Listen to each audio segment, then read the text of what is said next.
Bread and land. That's why the Democrats lost the 2024 election.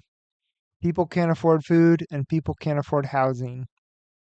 And I think that's something that Democrats are slowly starting to accept. But what's not being discussed enough is the Inflation Reduction Act and how that brought about their loss. Democrats knew that people were hurting, so in 2022, they passed the Inflation Reduction Act. The problem is, even though it acknowledged by the title people's pain, it didn't actually do anything to address bread and land. It was a wonderful climate change bill instead, and climate change is certainly important. But you can't ignore people's struggles.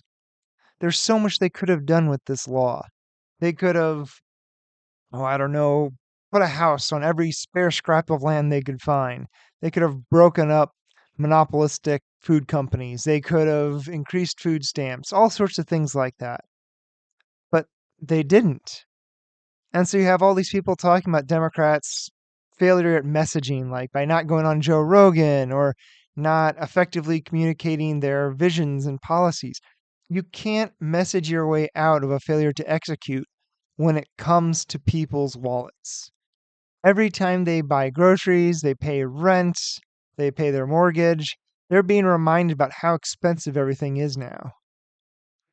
So I think looking back, even though I voted for Kamala and I was really hoping she'd win, it was very foreseeable that the Democrats would lose when you consider how much people are struggling.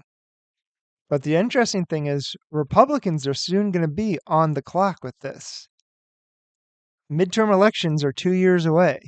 So they have 2 years to figure out some way to address the cost of living crisis, or then it's going to look like they're not paying attention to people's pain and the Democrats are going to have an opening.